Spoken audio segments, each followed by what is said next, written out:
아멘. 우리 하나님을 믿는 성도는 하나님의 뜻대로 사는 것이 가장 우리 인생의 큰 행복이고 하나님께는 영광이 된다는 것을 믿고 사는 사람입니다.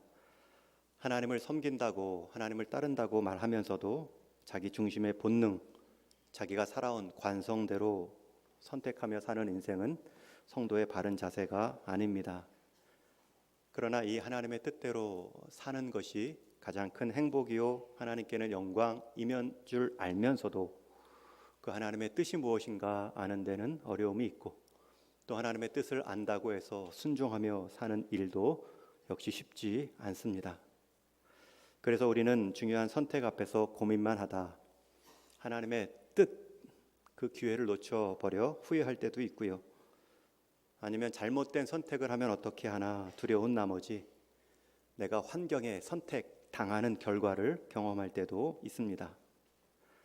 우리가 하나님의 뜻을 말할 때에는 두 가지 큰 대전제가 있습니다. 첫 번째는 하나님의 그 거대하고 또 섬세하신 뜻은 우리 사람이 다 알 수 없다는 것입니다. 오늘 본문 33절에서도 깊도다 하나님의 지혜와 지식의 풍성함이요 그의 판단은 헤아리지 못할 것이며 그의 길은 찾지 못할 것이로다. 하나님의 거대하고 오묘한 뜻, 우리 사람이 다 알 수 없습니다. 그러나 다 알 수 없다는 것이지 아무것도 모른다는 뜻은 아닙니다. 하나님은 바울에게 방향을 틀어 마게도냐로 가게 하셨습니다. 또 요나에게는 더 나아가 적국 니느웨로 가서 하나님 말씀을 증거케 하셨습니다. 하나님의 뜻이 때로는 우리의 기대와 상식을 뛰어넘는 방향으로 인도하실 때도 있으십니다. 그것이 하나님의 지혜와 지식의 풍성함이며 하나님의 뜻의 온전함입니다. 우리 인생도 내가 계획하지 않은 길로 들어설 때도 있습니다. 그러나 돌아보면 이것이 하나님의 뜻이었구나, 그 길의 여정에서 인도해 주신, 동행해 주신 하나님을 고백합니다. 두 번째, 우리가 하나님의 뜻을 말할 때 전제가 있습니다. 우리가 하나님의 뜻을 다 알 수는 없지만 그럼에도 우리를 향하신 하나님의 뜻은 선하고 유익하며 아름답다는 것입니다. 한마디로 하나님은 우리를 향한 복된 뜻을 갖고 계십니다. 오늘 말씀 12장 2절에 보면 너희는 이 세대를 본받지 말고 오직 마음을 새롭게 함으로 변화를 받아 하나님의 선하시고 기뻐하시고 온전하신 뜻이 무엇인지 분별하도록 하라. 하나님의 뜻은 선하고 기쁘고 온전한 뜻입니다. 우리를 향한 하나님의 뜻은 선함, 기쁨, 온전함으로 가득한 인생 계획입니다. 우리가 하나님 없이 살아가는 이 땅의 인생 목적, 가치에 물들지 않고 본받지 않고 우리의 마음을 지켜내고 하나님의 뜻을 구하여 분별하며 산다면 우리 인생은 선함과 기쁨과 온전함이 가득한 인생이 될 수 있습니다. 이 두 가지 전제를 한 줄로 정리해서 말씀드리겠습니다. 한번 따라해 주십시오. 하나님의 뜻은 다 알 수 없으나 우리를 향한 뜻은 선하고 유익하며 아름답습니다. 유익하고 아름답습니다. 그 뜻에 분별하여 순종하며 사는 인생과 교회는 잔잔한 영적 기쁨이 있습니다.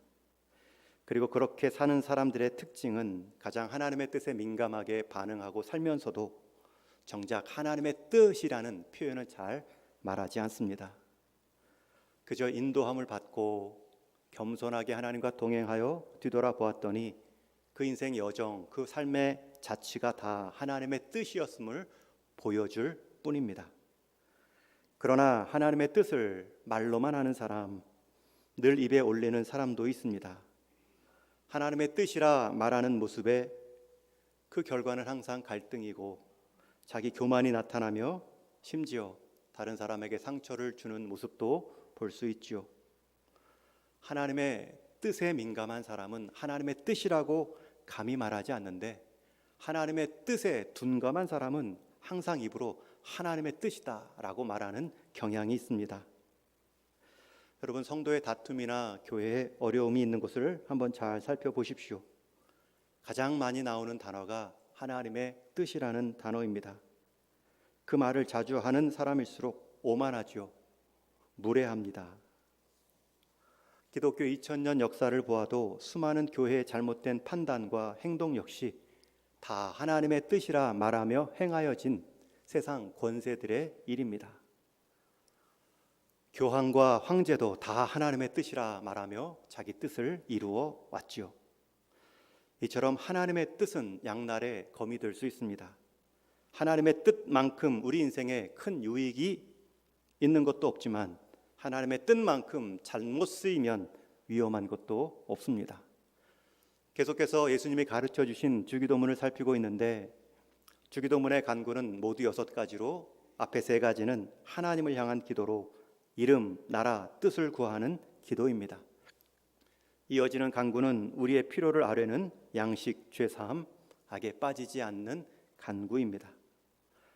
예수님은 무엇을 기도해야 될지 그 내용도 가르쳐 주셨지만 무엇부터 기도해야 될지 우선순위도 알려주셨습니다. 이제 오늘은 하나님을 향한 기도 3번째 간구인 하늘에서 이루어진 것 같이 땅에서도 이루어지이다라는 내용입니다.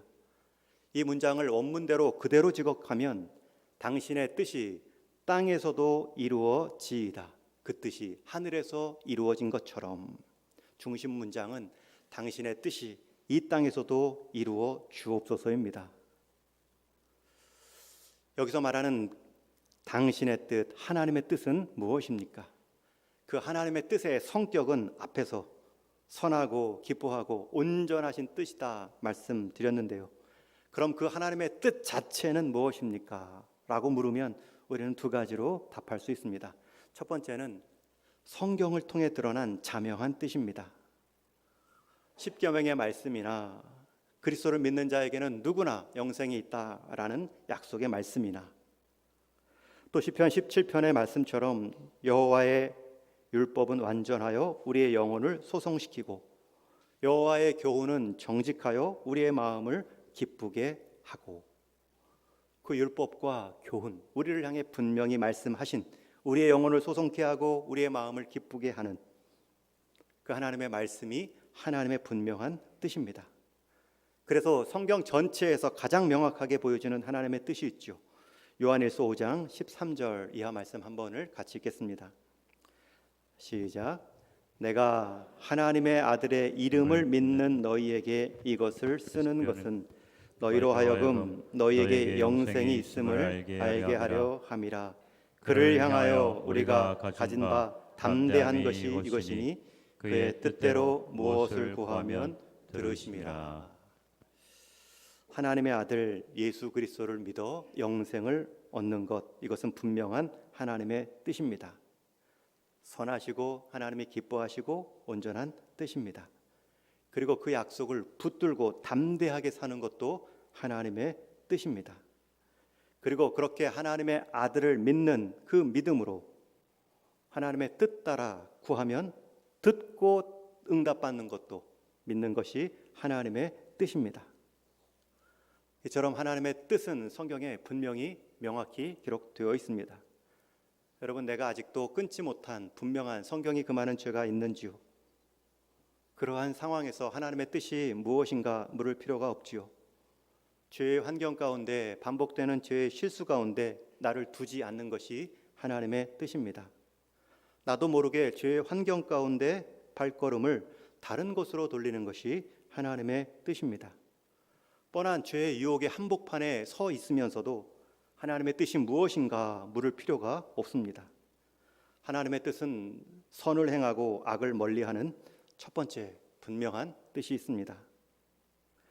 오히려 분명한 하나님의 뜻을 알면서도 행하지 못하는 나의 믿음 없음이 더욱 우리에게 고민의 이유가 되어야 되지요. 이처럼 성경에 나타난 하나님의 분명한 뜻이 하나님의 뜻입니다. 반면에 우리가 하나님의 뜻이 있지만 선이나 악으로 갈려지지 않는 인도함을 구해야 되는 뜻도 있습니다. 예를 들면 사업을 시작할 때에 어떤 사업을 하는가, 음식점을 열 것인가? 물건 파는 가게를 열 것인가? 하나님의 뜻은 무엇입니까? 물을 수 있습니다. 우리 자녀가 대학에 갈 때 어떤 학교, 어떤 과로 가야 합니까? 지금 만나고 교제하는 사람과 결혼을 해야 합니까? 여기서 끝내야 합니까? 지금의 직장보다 더 좋은 직장에서 요청이 있을 때 지금 옮겨야 합니까? 옮기지 말아야 합니까? 이런 선택의 갈림길에 설 때에 명쾌한 답을 성경에서 말씀해 주시면 좋겠지만 얼마나 편할까 생각도 들지만 말씀해 주지 않으십니다. 그런 문제를 제게 갖고 오셔서 질문하셔도 저도 참 대답하기 어렵습니다. 이처럼 성경에는 분명한 하나님의 뜻도 나오지만 우리 인생 모든 사건에 모든 대답을 주는 뜻이 나오는 것은 아닙니다. 그렇기 때문에 우리에게는 하나님의 뜻을 구하는 인도함의 과정이 필요합니다. 하나님의 뜻을 알고 순종하는 일. 근데 하나님의 뜻을 알아야 순종하는데 하나님의 뜻을 알아야 순종하는 그 과정에서 인도함에 받는 과정이 필요합니다. 하나님은 우리의 삶의 모든 갈림길마다 백과사전식 정답을 주시지 않으셨습니다. 오히려 나에게 나아와서 기도하라. 하나님께 인도함 받으며 함께 풀어가는 해답을 주실 때가 더 많습니다. 만약 우리에게 정답만 있다면, 만약 성경에서 우리가 정답을 찾을 수 있다면 우리는 성경 읽을 때 하나님보다 정답 찾는 일에 더 많은 마음과 사랑을 줄 것입니다. 그러나 하나님은 알 수 없는 문제의 갈림길 앞에서 정답을 주시지 않고 나와 함께 풀어가자, 하나님 앞에 나와 함께 동행하기를 원하십니다. 그래서 당신의 뜻, 주의 뜻이 이루어지이다라는 간구 속에는 이러한 인도함을 받겠습니다라는 다짐도 포함되어 있는 것입니다. 내가 하나님과 동행하겠습니다, 하나님께 인도함을 받겠습니다라는 뜻은 없고 마음은 없고 빨리 정답만 가르쳐 주세요. 여러분, 그 정답이 우리 인생 망치게 합니다. 빨리 갈림길 때 왼쪽인지 오른쪽인지만 말씀해 주세요. 여러분, 어느 길을 가든 망할 수밖에 없습니다. 제가 주님의 뜻을 겸손히 알아가고 그 뜻에 부합한 삶을 살겠습니다 라는 다짐이 주의 뜻이 이 땅에서 이루어집니다 라는 간구의 내용입니다. 구약 시편 말씀에서도 하나님께서는 한 사건, 사안에 대해서 우리에게 인도함을 말씀하지 않고요, 길의 여정을 말씀하십니다. 시편 32편 8절에 보면 내가 너의 갈 길을 가르쳐 보이고 너를 주목하여 훈계하리로다. 여러분, 한 사안만 맡기지 말고요, 우리 인생 전체 길을 하나님께 맡기는 겁니다. 그럼 하나님이 주목하고 훈계하십니다. 심지어 내가 다른 선택을 할지라도 그 선택마저도 바꾸어 사용하시는 하나님의 지혜를 경험할 수 있습니다. 그러나 내가 정한 인생길, 하나님이 빨리 응답해 주시고 빨리 정답해 주십시오. 여러분, 하나님의 달란트를 갖고도 세상 일하는데 내 인생 소모할 수도 있습니다. 이사야 선지자는 이스라엘 백성에게 자신을 이렇게 소개합니다. 너희의 구속자시오 이스라엘의 거룩하신 자이신 여호와께서 가라사대 나는 내게 유익하도록 가르치고 너를 마땅히 행할 길로 인도하는 내 하나님 여호와라. 여러분, 하나님이 먼저 자신과 이스라엘 백성의 관계를 말씀하시죠. 내가 너희의 구속자다. 이스라엘을 거룩하게 하는 여호와이시다. 그런 내가 너희 인생길 유익하게 마땅히 행할 길로 인도할 것이다. 우리는 한 사안에 대한 정답을 요구하지만 하나님은 우리 인생길에 해답이 되어주겠다 말씀하십니다. 하나님은 출애굽 후에 이스라엘 백성들을 곧바로 애굽에서 가나안으로 옮기지 않으셨습니다. 하나님이 심술쟁이나 퍼즐, 미로를 즐기시는 분처럼 하나님께서 길을 일부러 돌리신 것도 아닙니다. 오히려 우리가 하나님의 뜻이 무엇이고 그 뜻에 순종함으로 하나님과 동행하는 기쁨을 맛보게 하시려는 배려이시지요. 광야 여정에서 하나님과 동행하는, 하나님께 인도함 받는 훈련을 지나게 하시고, 심지어 이 광야에서도 하나님이 나를 먹이셨는데 저 가나안에서일까 보냐, 이 길 아니면 저 길 어떻게 합니까? 저 길 아니면 이 길 어떻게 합니까? 우리는 길에 관한 질문을 하지만 하나님은 내가 너와 동행한다. 이 길이든 저 길이든 주의 길이 아니면 내가 그 길을 통해 내 역사 이룬다. 하나님의 응답은 거기에 있죠. 우리가 이 하나님을 신뢰하고 따를 수 있다면 우리가 경험하지 못한 상황 때문에 안절부절한 것이 못하는 것이 아니라 어떠한 상황이 놓여졌다 할지라도 이 길 아니면 저 길을 통해서라도 나를 인도하고 안전하게 지나게 하실 그 하나님에 대한 신뢰로 평안히 건너갈 수 있습니다. 이스라엘은 광야에서 이것을 경험하고 가나안에 들어가야 했습니다. 그러나 그들은 가나안 땅에 정탐을 보냈을 때에 그들이 보인 반응이 하나님과 하나님의 약속보다 눈에 당장 얻을 수 있는, 그리고 눈에 당장 두려움을 주는 사람의 생각, 사람의 숫자와 크기에 주눅들고 말았습니다. 그리고 하나님을 원망하고 심지어 유턴하여 다시 또 애굽으로 돌아가자 정반대의 길로 돌아서려 했습니다. 여러분, 우리 역시 이러한 모습을 보일 때가 있습니다. 주님, 저에게 주님의 뜻이 무엇인지 살짝 가르쳐 주세요. 그러면 그 보여주신 뜻이 제 마음의 원함, 바램과 맞는지 안 맞는지 비교해보고 제가 순종을 결정하겠습니다. 쉽게 말하면 하나님의 뜻 잠깐만 맛 보여주십시오. 최종 결정은 제가 하겠습니다. 결국 하나님의 뜻이 우리 인생 입맛에 따라 왜곡될 수 있지요. 그래서 우리가 인도함을 받고 하나님의 뜻을 구할 때에는 그 사안보다 그 상황을, 그 사안마저 쥐고 계신 하나님을 붙잡는 것입니다. 하나님의 성품과 약속에 대한 믿음을 갖고 땅을 바라봐야 되고요, 갈림길에 서야 됩니다. 그 하나님으로, 하나님의 약속으로 바라보지 못하면 상황 때문에 하나님이 보이지 않습니다. 사도 바울 역시 자기의 믿음의 여정, 선교의 자리에서도 수많은 사람과 상황으로 인한 갈등과 절망과 낙심의 상황이 있었지만 그럴 때마다 사도 바울은 고백합니다. 로마서 8장 32절을 선언했겠죠. 우리 한번 같이 읽습니다. 시작. 자기 아들을 아끼지 아니하시고 우리 모든 사람을 위하여 내주시니가 어찌 그 아들과 함께 모든 것을 우리에게 주시지 아니하겠느냐. 교회를 핍박하고 복음에 반대했던 나를 자기 아들의 생명값으로 살려내신 분께서 이제는 내가 교회를 세우고 복음을 증거하는 그 길의 여정에서 그 아들마저 아낌없이 내주신 분께서 내게 필요한 모든 것을 주시지 않겠느냐. 여러분, 이 믿음과 고백이 있었기 때문에 상황과 사람 앞에서 굴하지 않고요, 그 상황과 사람마저도 쥐고 계신 하나님에 대한 넉넉한 신뢰로 이겨 나갔습니다. 그러니 오늘 말씀에 이어서도 사도 바울은 그 자신의 방법을 로마 교회 성도들과 나누고 있습니다. 그러므로 형제들아, 내가 하나님의 모든 자비하심으로 너희를 권하노니 너희 몸을 하나님이 기뻐하시는 거룩한 산 제물로 드리라. 이는 너희가 드릴 영적 예배니라. 여러분, 이것만큼 확실한 선택이 어디 있습니까? 안전한 선택이 어디 있습니까? 하나님을 신뢰함으로 내 선택을 맡기는 것이 아니라 내 삶을 맡기는 것입니다. 하나님을 예배함으로 하나님과의 친밀한 관계, 동행을 내 선택으로 삼는 것입니다. 이것이 하나님의 뜻을 알아가며 인도함 받는 가장 지혜로운 모습입니다.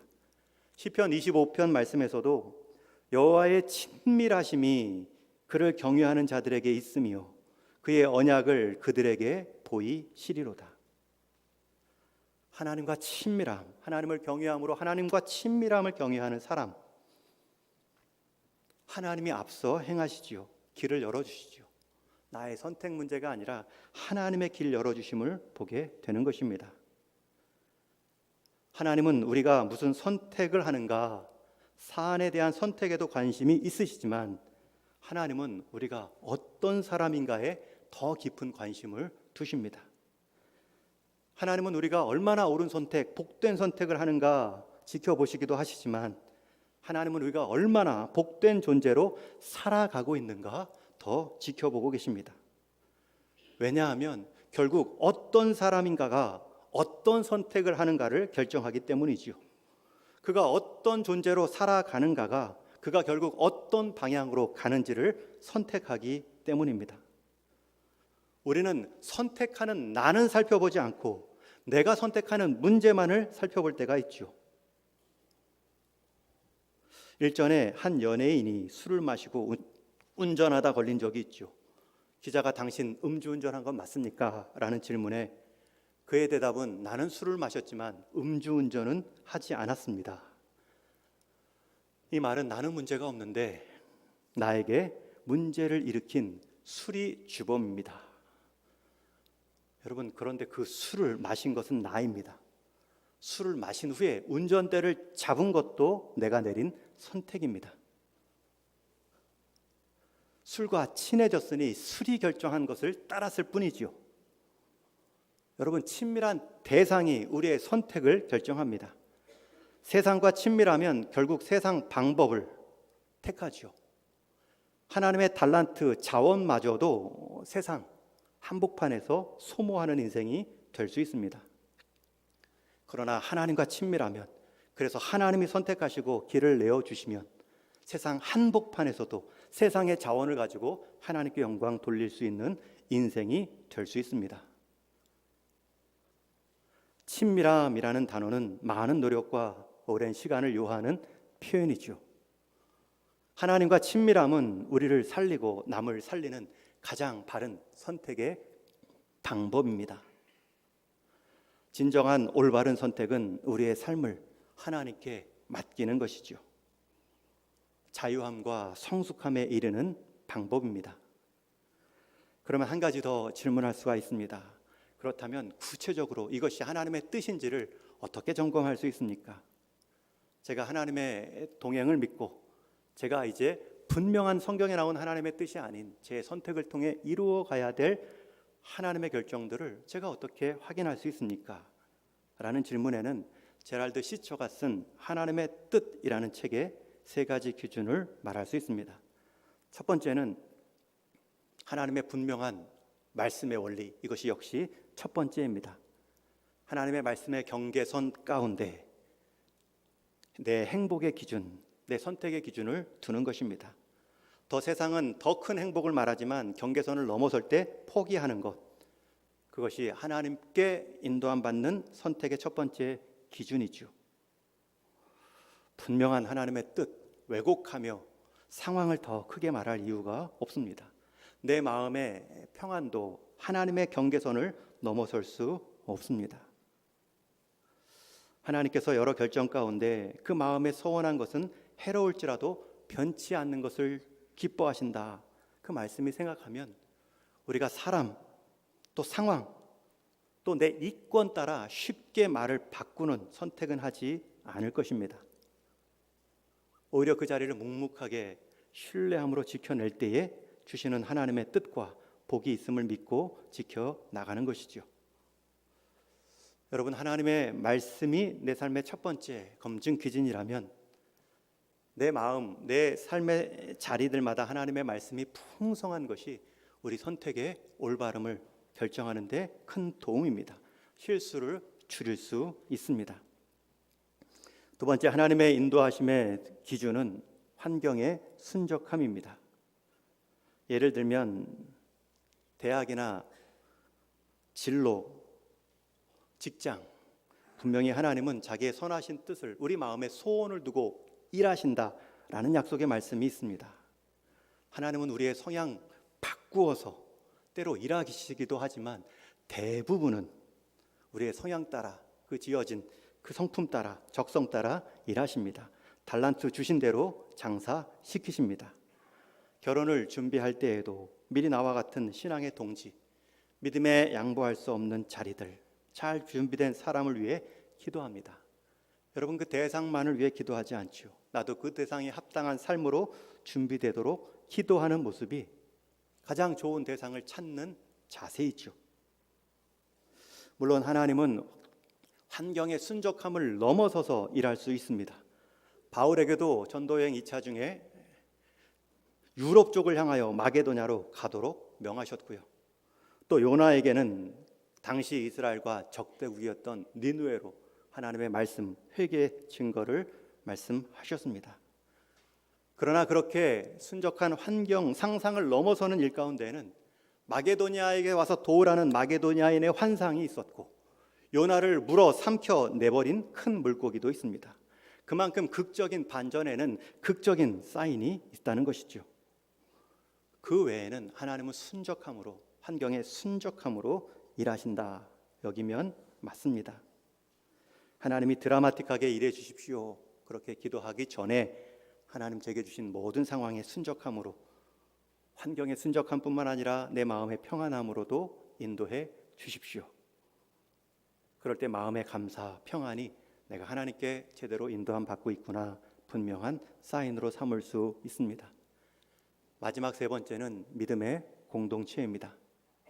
하나님은 한 가지 하나님의 뜻, 그 방향을 갈 때에 믿음의 공동체를 통하여서 정하게 그 길을 인도함 받게도 하십니다. 신실한 기도의 짝들이나 교회 지도자들에게 기도 부탁을 하시고 자문도 구하시는 것입니다. 물론 대부분 원론적인 성경 말씀으로 답을 주시겠지만 그 자체, 그 과정이 중요한 것입니다. 다시 한번 원론의 이야기를 들을 때 내 문제를 바라보게 됩니다. 내 생각을 점검할 수 있는 기회가 되는 것이죠. 하나님은 우리가 홀로 결정하지 않도록 함께 믿음의 길을 가는 좋은 동역자들을 붙여 주셨습니다. 그럼에도 우리가 기도 부탁을 못하거나 묻지 못하는 것은 쑥스러움도 있겠지만, 혹시 물었는데 내 뜻과는 다른 뜻을 줄까 봐 하는 두려움도 있기 때문입니다.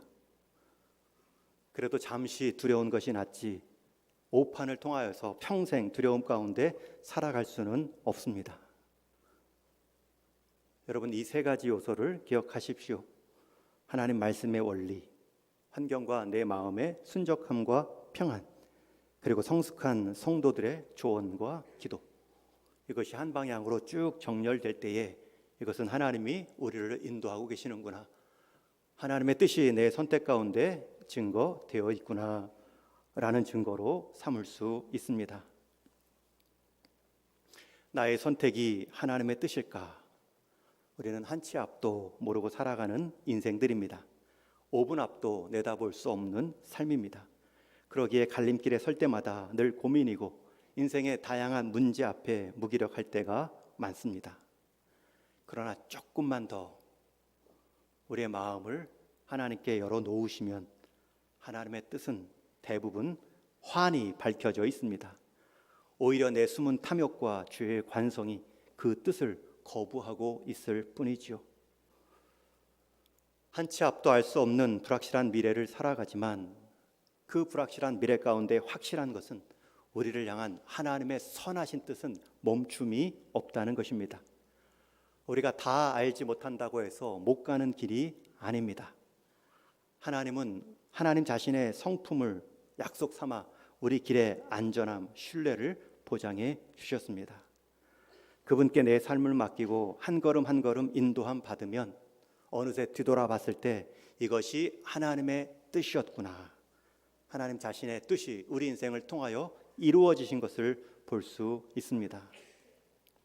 여러분, 하나님의 뜻은 숙명론이 아닙니다.